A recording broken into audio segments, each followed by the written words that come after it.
Hi everyone, it's Sylvia Johnson, and today I will be doing the Sunday School lesson for Sunday, September the 24th.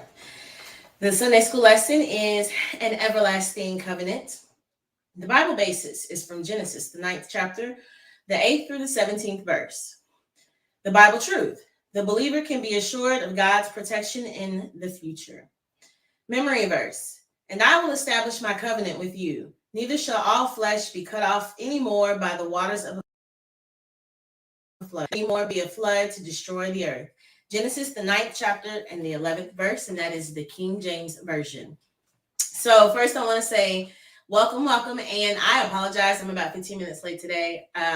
If you have any difficulty or any delay, it's because I've been wrestling with my internet here, and so I do apologize. I will try to get that fixed before the next Sunday School Live. Next, I want to say I wasn't going to do this lesson, but I read the creation books, the creation lessons. Like I said before in another lesson, it's probably one of my favorites. And so as I was reading over this lesson, I thought of a few songs. Mahalia Jackson, God Put a Rainbow in the Sky, The Blind Boys of Alabama, Didn't It Rain, things like that. I might actually link those in the comments later. And I thought about, teaching Sunday school with the kids at church. And so I just said, I'm gonna get on here and I'm gonna do it. So this lesson is about God making a covenant, and it takes place in the 9th chapter of Genesis.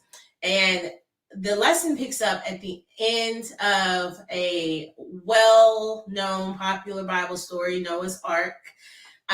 Noah has been in the ark since it rained 40 days and 40 nights. And then while the waters were in the rain. And so we see Noah, prior to this story, he has made a sacrifice. He's emerged from the ark. He's made a sacrifice that's pleasing to God. And so God speaks to Noah, and that's where we're picking up. And Noah receives a blessing. And I like to think of it as the creation blessing with amendments.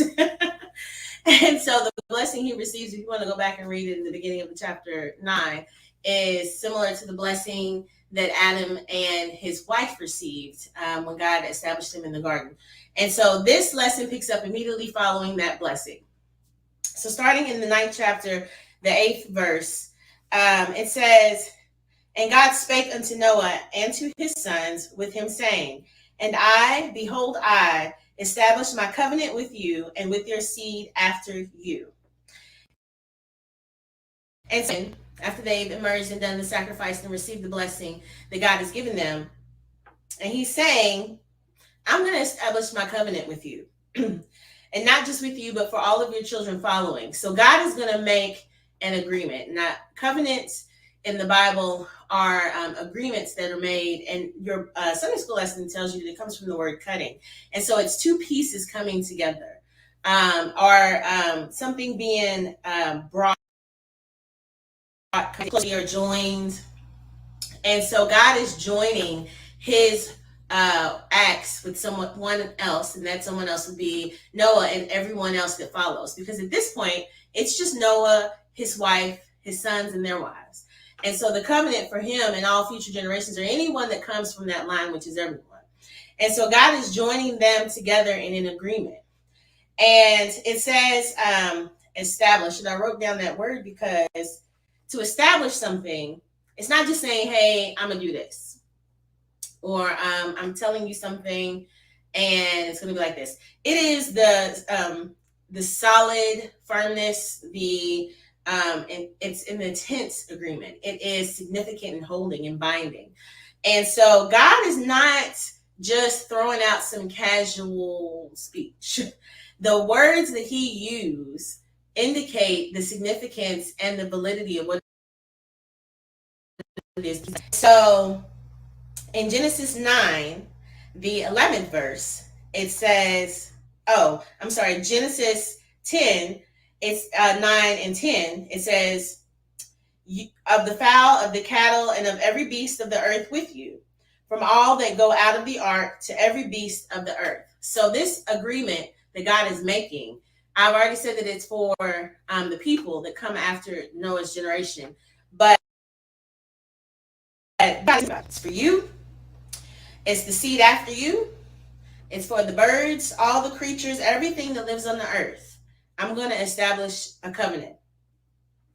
And in verse 11, it says, "And I will establish my covenant with you, neither shall all flesh be cut off any more by the waters of a flood, neither shall there any more be a flood to destroy the earth." And so that's our memory verse.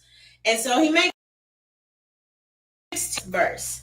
He says, "Neither shall all flesh be cut off any more by the waters of a flood." So never again will all flesh be cut off, destroyed, killed, die by the waters of a flood. And so if you know anything about the story of Noah, you know, if you go back to the 6th chapter of Genesis, and we'll just pop back here for a minute, that God was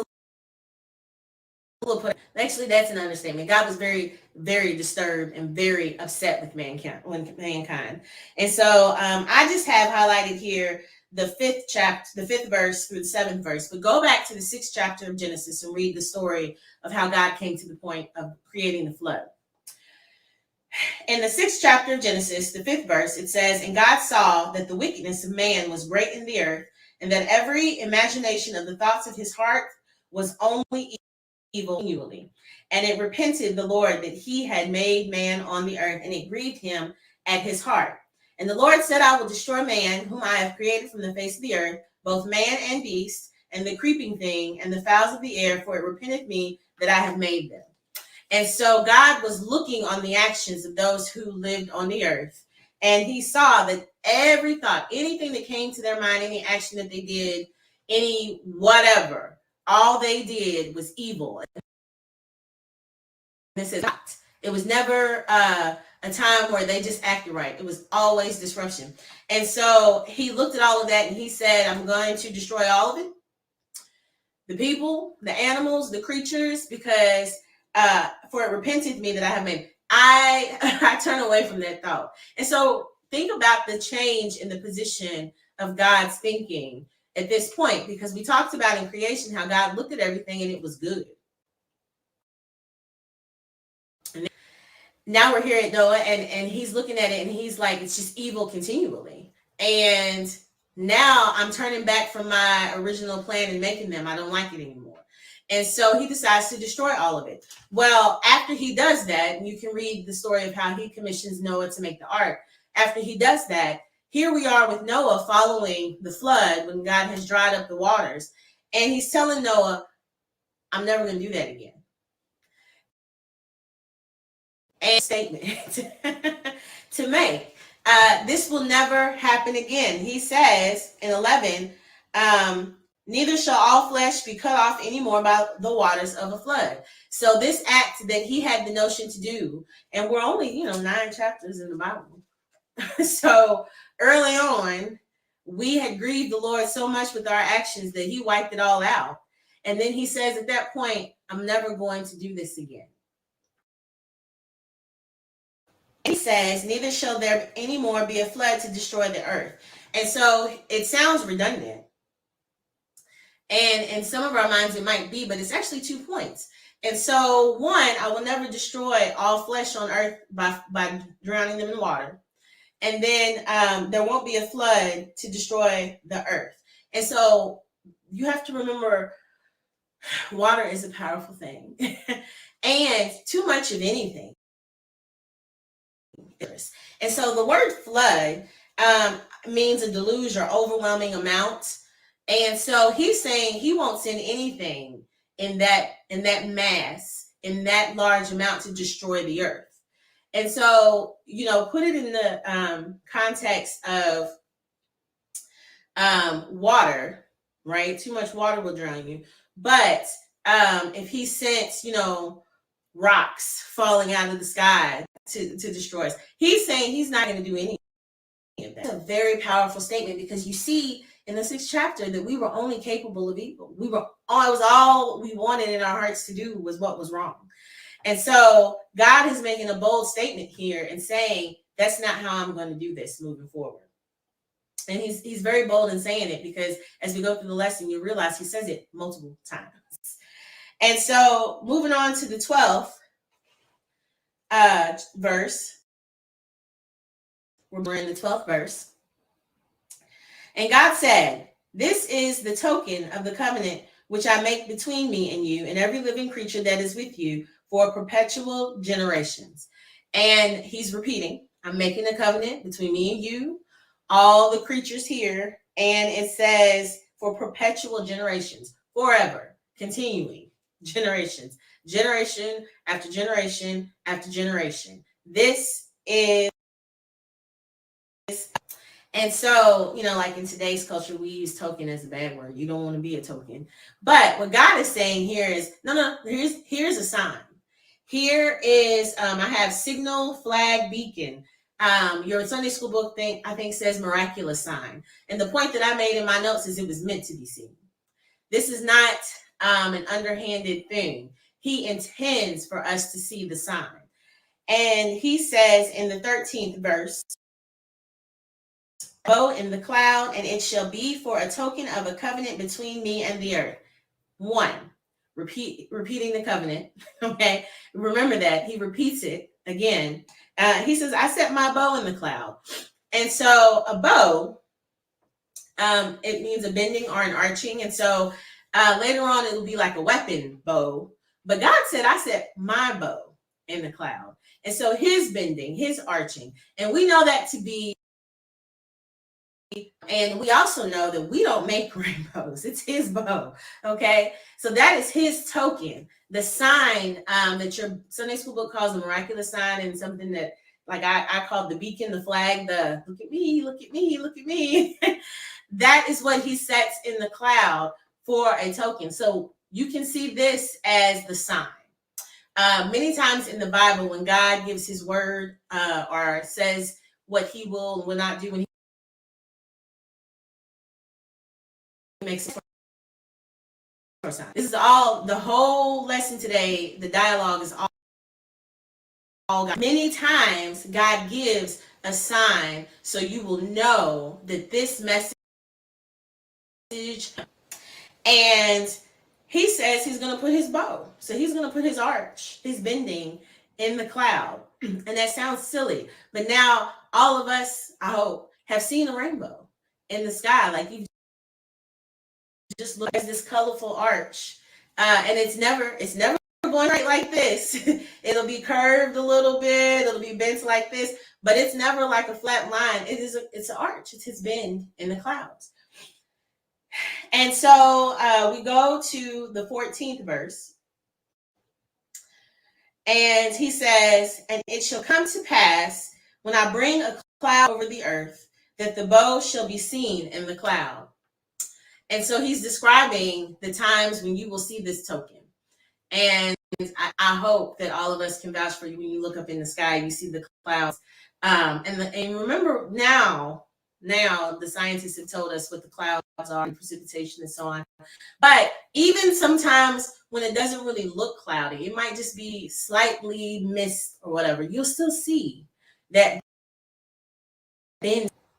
And in 15, it says, and I will remember my covenant, which is between me and you and every living creature of all flesh. And the waters shall no more become a flood to destroy all flesh.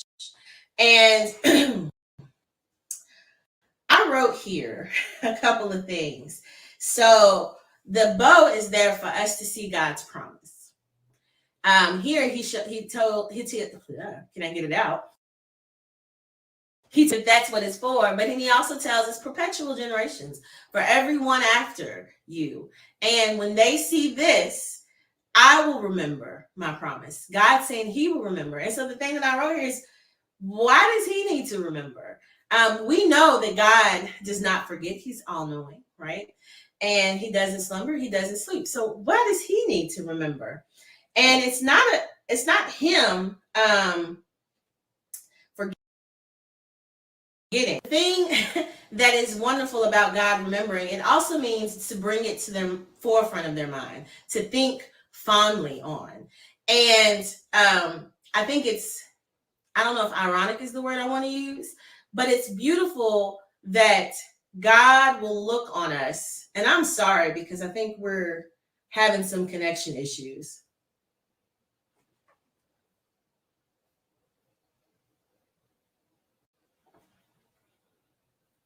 Okay. Maybe we will get back together here.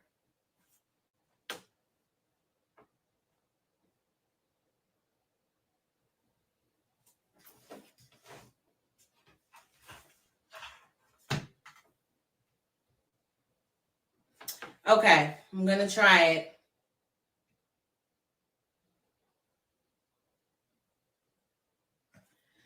So, I'm just going to try to finish this up. It's beautiful that God wants to remember, as in to think on his promise for us. Because as we see in our Bible moving forward, the evil works of man continue.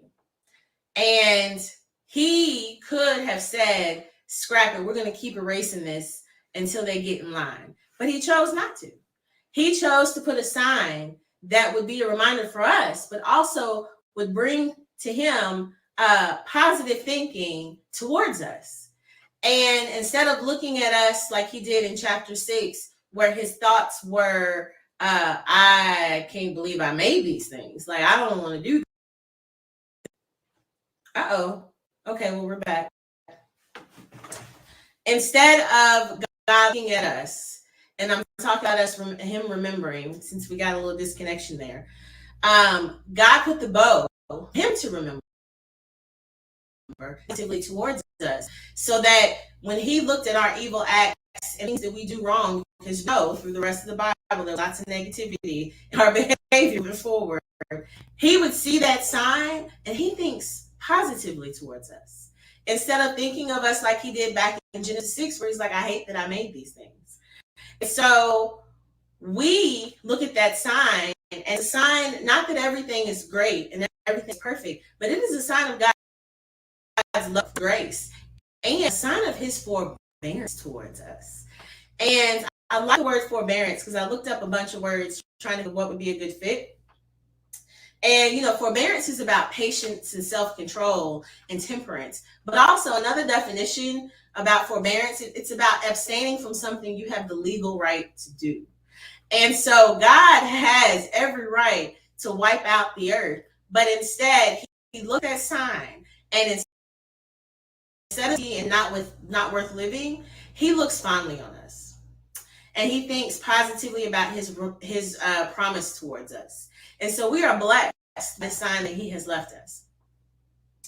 And so closing out this lesson, Genesis, the 9th chapter, the 16th and the 17th verse, it says, and the bow shall be in the cloud, and I will look upon it, that I may remember the everlasting covenant between God and every living creature of all flesh that is upon the earth. And God said unto Noah, this is the token of the covenant, which I have established between me and all flesh that is upon the earth.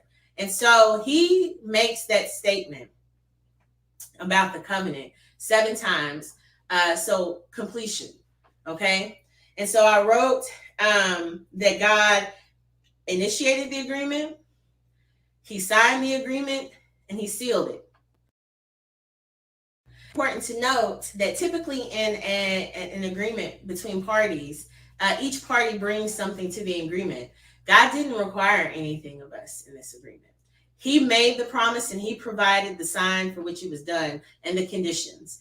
And so again, a sign of his love, his forbearance, his compassion, his grace towards us is what he has provided here.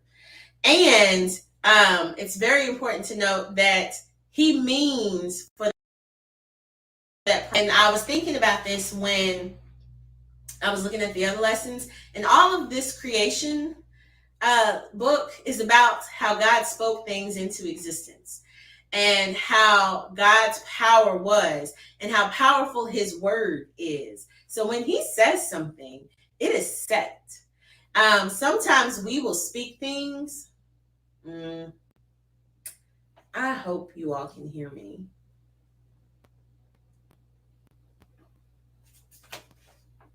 Sometimes we will speak things and we don't want anyone to know that we said it because we don't want to be held accountable later.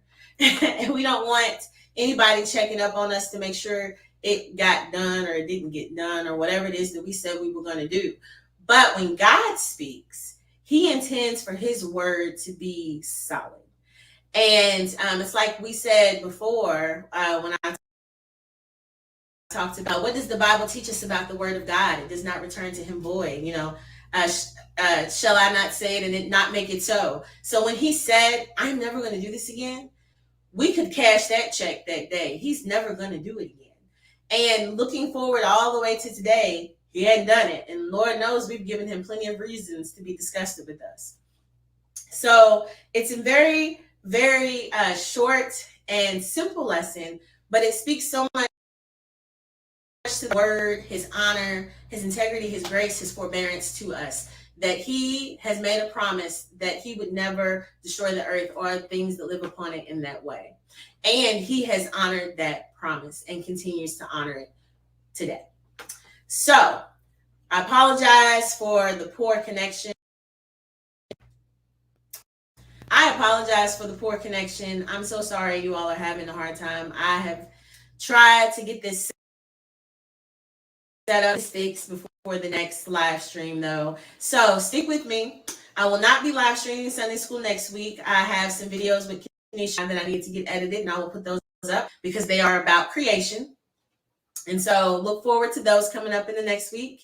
If you did not get this lesson very well, I'm going to watch it later. I might do it again tomorrow. If it didn't come through very well, we'll see. Otherwise, thank you and be blessed. And I'll see you next.